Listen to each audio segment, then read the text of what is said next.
questions to you are these. Are you ready to be a victor? Are you ready to take back your authority? Are you ready to become the person God has designed you to be? If you have answered yes to these questions, then join me in this book to discover that destiny. Part 1. Exposing the tactics and schemes of Satan. 1. Distorting the image of God. When I was a young boy, my favorite cartoon was the Teenage Mutant Ninja Turtles. I had a Ninja Turtle costume that I wore every day after school. My mom once sat me down, trying to convince me that the Ninja Turtles were not real. Not only that, she was trying to convince me that I was not a Ninja Turtle. Of course, I refused to tolerate that. I was fully convinced that I was a Ninja Turtle, and the world depended on me to rid it of evil. One day, the school principal called my mom with a problem they were having with me. He informed her that I would dress up like a Ninja Turtle during recess to fight with other kids. When questioned about this, I responded that I was fighting crime in school.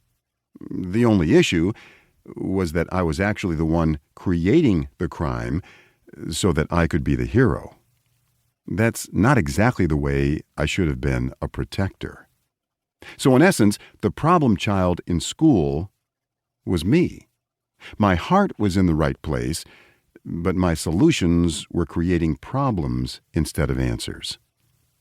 Thinking back on this as a child, I viewed myself as a solution to the problems of the world. I did not expect anyone else but me to be that. In the same way, we can look at how God created man in the beginning to be a protector within the world. Picture a world where heaven and earth were designed to overlap and interconnect. This is exactly the original intent of God as found in Genesis chapters 1 and 2. When you study the creation account, you discover so many underlying truths. Together, we will examine two of these truths that I believe are essential to understanding the theme and purpose of creation. In Genesis chapter 1, verses 27 and 28, we see that God made man in his image to be stewards of his creation. For years, I looked at verse 27 as simply meaning that we resemble God.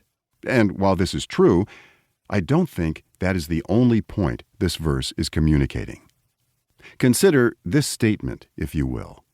We are made in the image of God to be an exact representation of Him in this world. Ephesians chapter 5, verse 1 tells us that we are to be imitators of God. If we are made in His image and are called to be imitators of Him, then it follows that we are designed to reveal God. We are to be an exact expression of His nature to the world and in the world.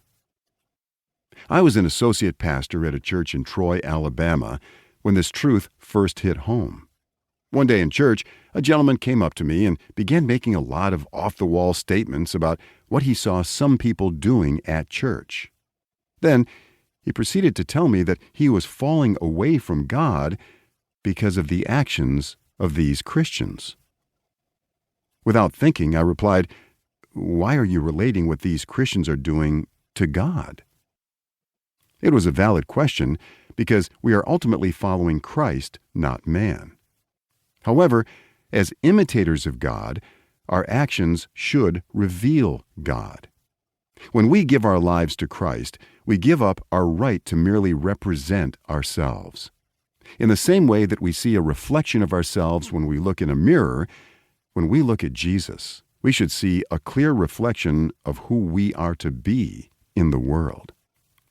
In Genesis chapter 1, verse 28, God blessed man and gave him the responsibility of being stewards of the world He created.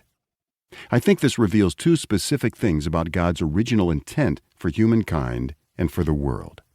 First, we see from this verse that it has been God's intention since creation to work on earth through humankind. That is not to say that He cannot or does not work outside of this.